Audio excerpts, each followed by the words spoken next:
are still at the survey of the Bible, and this is the survey of the letters.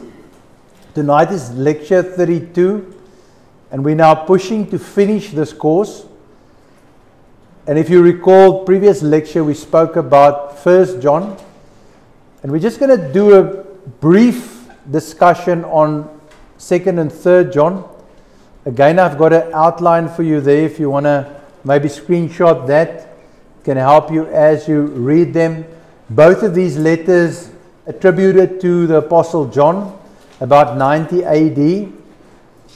John 2 is a warning about false teachers. Keywords loves truth. And then John 3, the theme is practicing hospitality towards genuine Christian teachers. And the keywords love and truth. You can have a look at the outline there. Just some notes about walking in the truth. John's greatest joy, that my children walk in the truth. That's 3 John 4. Emphasizes on truth as taught by Christ. These letters show John as theologian, urging believers to stand firm in sound doctrine. The truth was already being distorted. John responded with clarity and urgency. Listen, throughout the church ages, and the church age specifically, we see the truth frequently going under attack. He warns here to guard against heresy, and this heresy began in the early church. John warns, if they don't teach Christ rightly, don't even greet them. Apostolic love includes protecting the flock from false teachers. Truth and love are not opposites. They work together to preserve the gospel. Leadership challenges. 2 John addressed to the elect lady, possibly the only book in Scripture written to a woman. You'll see that in the first few verses. 3 John exposes Diotrephes, who sought preeminence and rejected apostolic authority. Even John faced resistance. Pastors today can take comfort and learn from his example. Leadership requires humility, truth, and courage. Let's get to the letter of Jude. Now, what do you know about the letter of Jude? Jude was a half-brother of Jesus, and then at the ending of the only book of Jude, there's quite a few nice guidelines for Christian living that one can follow. That's right.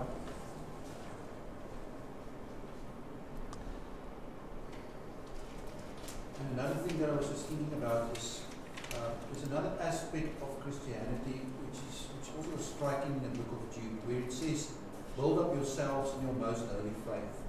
Where it isn't rely on your pastor to bring a nice sermon or rely on YouTube to give you a nice video. It's build up yourself, where the responsibility lies with yourself, and keep yourself in the love of Christ, the love of God as well. Yeah. It's where that responsibility actually comes back to you yourself to keep you there. Yes. Okay, so the outline you'll see on the screen. Jude, author, half-brother of Jesus, as we said, AD 65 to AD 80, time of writing. Contending for the faith. Key words: contend, the faith, keep. Jude originally intended to write about salvation, but shifted focus due to the rising of false teaching.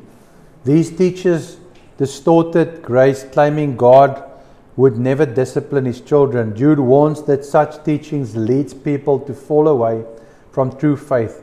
Jude, likely the half-brother of Jesus, writes with deep concern and authority. He also gives examples of God's judgment and that it's real. He gives these 3 examples. Israel in the wilderness, the whole generation died for unbelief.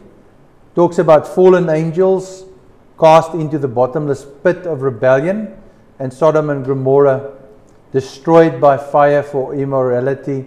Jude used vivid metaphors like dirty foam, wild waves, fruitless trees, wandering stars cast into darkness. These illustrate the spiritual danger and the eternal consequences of false teaching.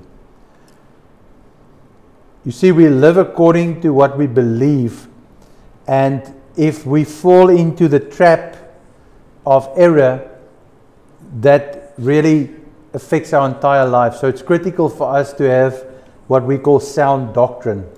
And then, like Andre said, contending for the faith. Jude urges believers to rescue those deceived, snatching them from the fire, but warns, do so without being burnt yourself. Final exhortation, pray in the power of the Holy Spirit. Some translations say pray in the Spirit. Stay within the boundaries of God's love. His closing benediction, Jude 24:25, remains a powerful declaration of God's persevering grace. I just want to read a bit in the book of Jude. If you've got your Bible, we can go to the book of Jude. And if you look at Jude 4, he says certain individuals whose condemnation was written about long ago have secretly slipped in among you. They are ungodly people who pervert the grace of our God into a license to immorality and deny Jesus Christ, our only sovereign Lord. And we see this also happening, and it's this relationship between grace and consecration, dedication, sanctification. We have to understand that if you love me, you will obey me. If you really love the Lord, you will not be looking for a license to sin. And if you're trying to justify sin, then the love of God is not in you. We've also read that. And then he starts by talking about angels and Sodom, Gomorrah, the cities. And then he talks about something that's interesting in verse 10, where he says, the people slander whatever they do not understand, and the very things they do not understand by instinct, as irrational animals do, will destroy them. It's very dangerous for us to slander and to talk about things that we don't understand. And he carries on, like we said, those metaphors that he uses about wild waves and so forth. Then verse 16, we might see some of these people in our churches today. They are grumblers and fault finders. They follow their own evil desires. They boast about themselves and flatter others for their advantage. And again, you have to be very careful not to get into a place where everybody's wrong always, and you're just fault finding. Wherever you go, you are fault finding. And then in verse 20 he says, but you, dear friends, build yourself up in your most holy faith and praying in the Holy Spirit. And as far as I'm concerned, this is talking about praying in your spiritual language. You're building yourself up in your most holy faith by studying God's Word and by praying in the Spirit. And you are responsible to build yourself up. Keep yourselves in God's love as you wait for the mercy of our Lord Jesus Christ to bring you eternal life. Be merciful to those who doubt. Save others by snatching them from the fire.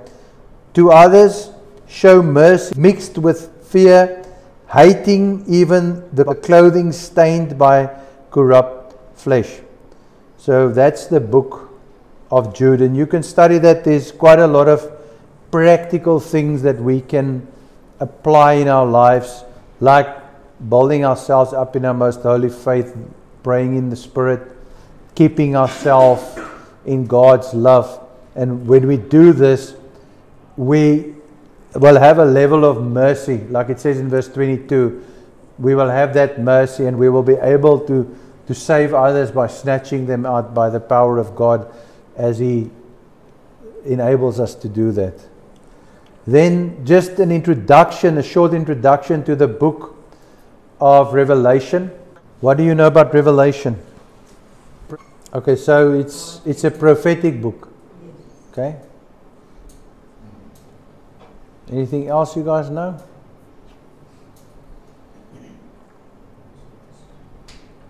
Contains a lot of metaphors and imagery, which requires a lot of analyzing the book. That's eschatology. Yeah.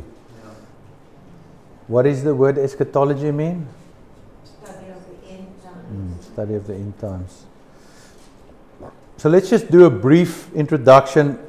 You probably won't be able to really see that well. I'll zoom in a bit for you. But if you look at the outline of the book of Revelation, you'll see here you have the letters to the 7 churches. And then if you move into the book, into the various chapters, you'll see you've got the 7 trumpets, you've got the 7 signs, you've got the 7 bowls, you've got the 7 seals, you've got the 7 spectacles, and you've got the 7 sides of the consummation. And then you've got the epilogue. So we're going to get into this a bit. In the opening verses of the book of Revelation, we learn that the Apostle John was on the Isle of Patmos, exiled because of his unwavering faith. Comparing scripture with tradition, it is widely accepted that John was sent to this remote island. Scholars differ whether he was alone or serving as in slave labor, but it is clear that while on Patmos he received the profound revelation of Jesus Christ. The word revelation comes from the Greek apocalypse, meaning to pull back a veil, a divine unveiling of truth, identity and purpose. This moment marked the beginning of a powerful prophetic vision revealing Christ in His glory and His message to the church. The sign language of the Savior. The revelation given to John was signified, meaning it was communicated through sign language. This wasn't random symbolism. It reflects the rich biblical sign language familiar to the Jewish people. The word sign is one of John's favorite terms. In the book of Revelation, these signs are not abstract. They are biblical symbols found elsewhere in Scripture. Understanding their original context helps us interpret their meaning in Revelation. So this is sort of what we suggest you do. And you'll see there's this assignment in your book. We suggest that you create columns and a chart to deepen your understanding. In these columns you have signs, personal revelation, biblical reference, commentary insight, and final conclusion. And then what you do is you draw up this document. This is just an example of what it can look like. But this will help you understand the book as you study those signs. You can look at that assignment in your textbook. It's on page 153 at the bottom. As you study Revelation, make a chart for yourself. Since you will need many pages for this chart, I recommend a large notebook. You can do it on a computer as well. Draw vertical lines on this chart, creating several columns. In the first column of this chart, write down signs. That's what we did there. List the signs and the symbols found in the book. On the second column, you put their personal revelation. That's what we did there. Ask the Holy Spirit to pull back the veil for you, to show you what the signs mean. personally to you. Then biblical reference in the third column. And then the last column of your chart, your final conclusion. If you do this assignment completely, you should have a 150-page chart. And then you bring your charts to Teresa, she'll mark all of them. No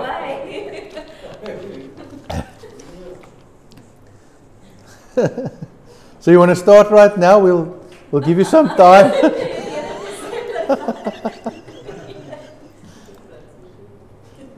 Okay.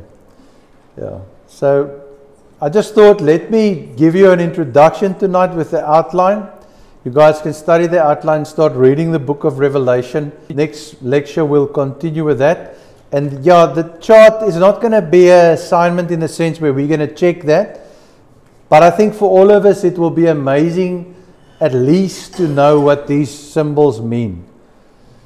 And again, you will find, as far as eschatology is concerned, I have quite a lot of reservations about being too adamant about your revelation.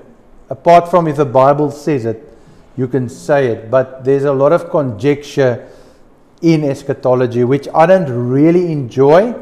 But I also understand that we need to study the end times because we need to know the signs and the times so that we can know how to respond. So it's important for us to do a study, and there's a reason why Revelation is the final book in our New Testament survey. It's because it is a critical book, especially for the church. The world will look at that book and they will say, wow, what's going on here? This looks like some science fiction movie. But as we study, as we pray, we will see a lot of things in the book that will speak to our hearts. We might not necessarily understand everything and become eschatology geniuses overnight. And I mean, you can do a lot of study on that. There's a DVD, whole DVD set that we used to watch that Hilton Sutton used to do on the book of Revelation. He studied Revelation his entire life. He claims that he really knows everything in that book. Now Hilton's gone to be with the Lord, so we can't ask him about that now. I looked at it and saw the connections between Revelation and the book of Daniel and all the ideas that are there. They're very nice, and some of them, like I say, you can actually really see. It's plain. Others, is not that plain. But our reason for studying this book is because it is written to the church. It's a revelation of Jesus Christ for the church. So it's important that as the church, we allow the Holy Spirit to also open this up to us. And I'm sure as you start making your 150-page chart, there will be a lot of things that open up to you for you who's going to be doing that nice exercise. Amen? You're looking forward to that.